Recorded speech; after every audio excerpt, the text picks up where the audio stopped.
حضرت امام حسین نبی پاک صلی اللہ علیہ وسلم کے سب سے چھوٹے نواسے اور حضرت سیدنا علی المرتضیٰ کے سب سے چھوٹے بیٹے تھے۔ آپ کا نام حسین جبکہ آپ کی کنیت ابو عبداللہ تھی۔ سیدنا امام حسین کے متعلق نبی پاک صلی اللہ علیہ وآلہ وسلم کا ارشاد ہے کہ حسین مجھ میں سے ہیں اور میں حسین سے ہوں۔ 4 ہجری 3 شعبان کو سیدنا امام حسین کی ولادت باسعادت ہوئی۔ اس خوشخبری کو سن کر آپ صلی اللہ علیہ وآلہ وسلم تشریف لائے اور اپنے اس بیٹے کو گود میں لیا۔ دائیں کان میں آذان جبکہ آپ نے بائیں کان میں امامت کہی اور اپنی پاک زبان اپنے صاحبزادے کے منہ میں ڈالی۔ پیغمبر اسلام کا مقدس لاب دہن سیدنا امام حسین کی غذا بنا۔ آپ کی ولادت کے 7ویں دن آپ کا عقیقہ کیا گیا۔ آپ کی پیدائش سے تمام خاندان میں خوشیاں منائی گئیں، مگر آنے والے حالات کا علم پیغمبر اسلام کو پہلے سے تھا۔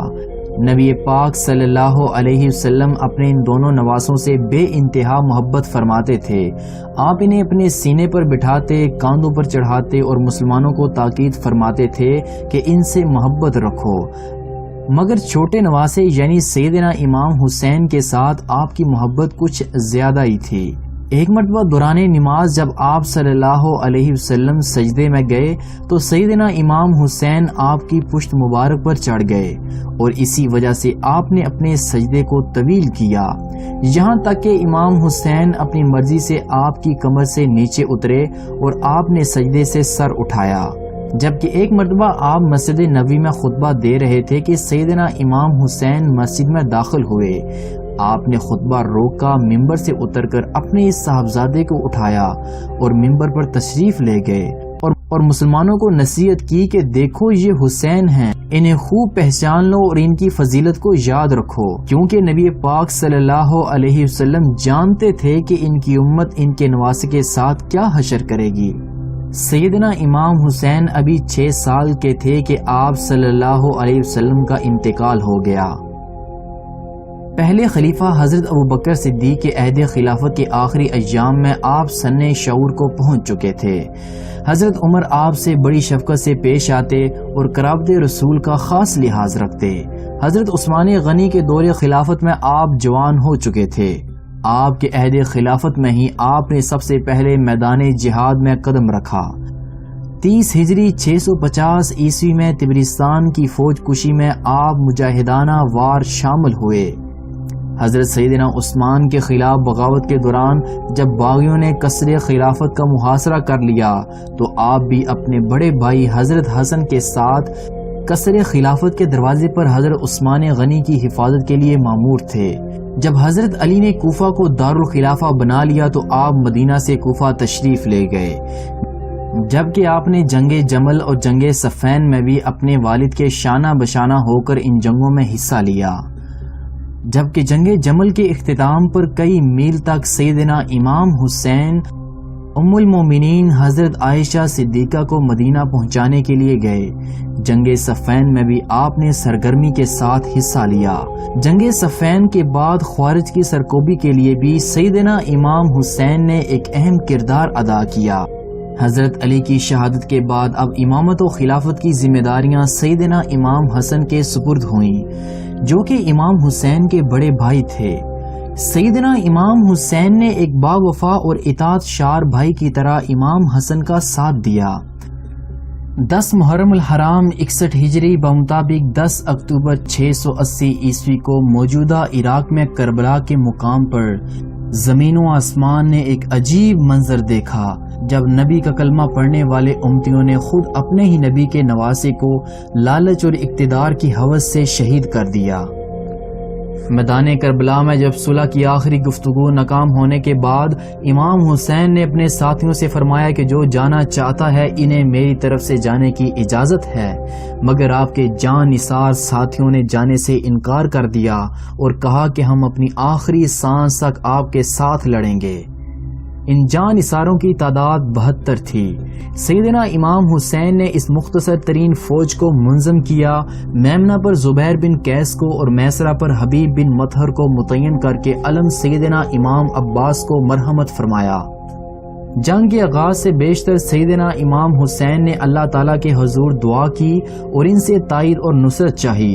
اس کے بعد اتمام حجت کے لیے دشمنوں کی صفوں کی طرف متوجہ ہوئے اور فرمایا، اے لوگو جلدی نہ کرو، پہلے میری بات سن لو اور مجھ پر تمہیں جو سمجھانے کا جو حق ہے اسے پورا ادا کرنے دو اور میرے آنے کی وجہ بھی سن لو۔ اگر تم میرا عذر قبول کر لو گے اور مجھ سے انصاف کرو گے تو تم انتہائی خوش بخت انسان ہوگے، لیکن اگر تم اس کے لیے تیار نہ ہوئے تو تمہاری مرضی، تم اور تمہارے شریک مل کر میرے خلاف زور لگا لو اور مجھ سے جو برتاؤ کرنا چاہتے ہو کر ڈالو۔ اللہ تعالیٰ میرا کارساز ہے اور وہی نیک بندوں کی مدد کرتا ہے۔ جو ہی آپ تقریر کے اس حصے پر پہنچے تو خیموں سے اہل بیت کی مستورات کی شدت رنج سے چیخیں نکل گئیں۔ آپ تھوڑی دیر کے لیے رکے اور اپنے بھائی عباس کو انہیں چپ کرانے کے لیے بھیجا۔ جب خاموشی طاری ہوئی تو آپ نے اپنی تقریر کو جاری رکھتے ہوئے فرمایا، لوگو تم میرے حسب و نسب پر غور کرو اور دیکھو کہ میں کون ہوں۔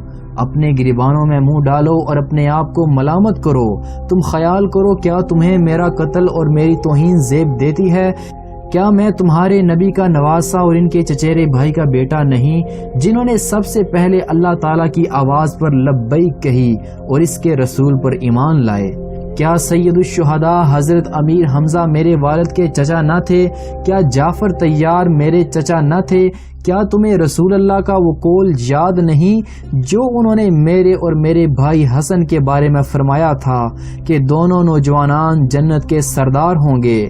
اگر میرا یہ بیان سچا ہے اور ضرور سچا ہے تو بتاؤ کہ تمہیں ننگی تلواروں سے میرا مقابلہ کرنا ہے، اور اگر تم مجھے جھوٹا سمجھتے ہو تو آج بھی تم میں وہ لوگ موجود ہیں جنہوں نے میرے متعلق رسول اللہ کی حدیث سنی ہے۔ تم مجھے بتاؤ کہ کیا آپ کی اس حدیث کی موجودگی میں بھی تم میرا خون بہانے سے باز نہیں رہ سکتے؟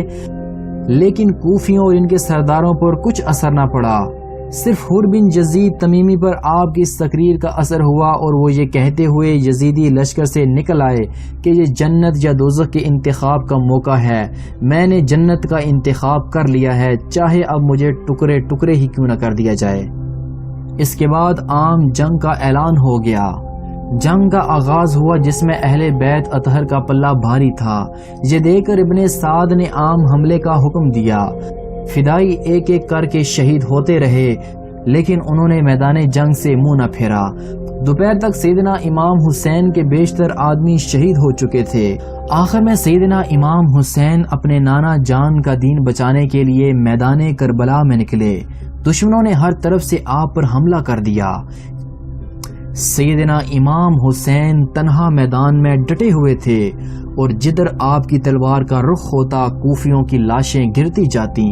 عراقیوں نے آپ کو ہر طرف سے گھیرا ہوا تھا مگر شہید کرنے کی کسی کو بھی جرت نہ ہوئی کیونکہ کوئی نہ چاہتا تھا کہ یہ گناہ اس کے سر ہو۔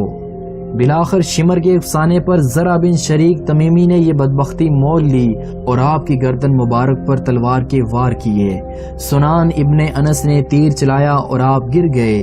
آپ کے گرتے ہی شمر جب آپ کی طرف بڑھا تو اس کی برس زدہ شکل دیکھتے ہی سیدنا امام حسین نے فرمایا کہ میرے نانا رسول خدا نے سچ فرمایا تھا کہ میں ایک دبے دار کتے کو دیکھتا ہوں کہ وہ میرے اہل بیت کے خون سے ہاتھ رنگتا ہے۔ اے بدبخت شمر، بلا شبہ تو وہی کتا ہے جس کی نسبت میرے نانا جان نے خبر دی تھی۔ اس کے بعد شمر نے آپ کا سر پیچھے کی جانب سے کاٹ کر تن سے جدا کر دیا۔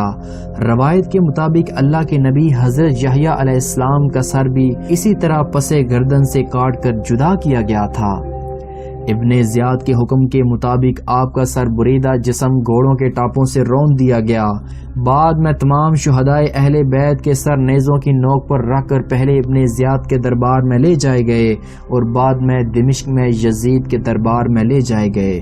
یزید کے دربار میں یہ منظر دیکھ کر ایک یہودی سفیر نے کہا کہ میں حضرت موسیٰ علیہ السلام کی اولاد میں سے ہوں، میرے اور ان کے درمیان 70 نسلیں گزر چکی ہیں، مگر اس کے باوجود یہودی آج تک میری بے حد عزت و تکریم کرتے ہیں، اور ایک تم ہو کہ تم نے اپنے نبی کے نواسے کو شہید کر دیا اور اب اس پر فخر کر رہے ہو۔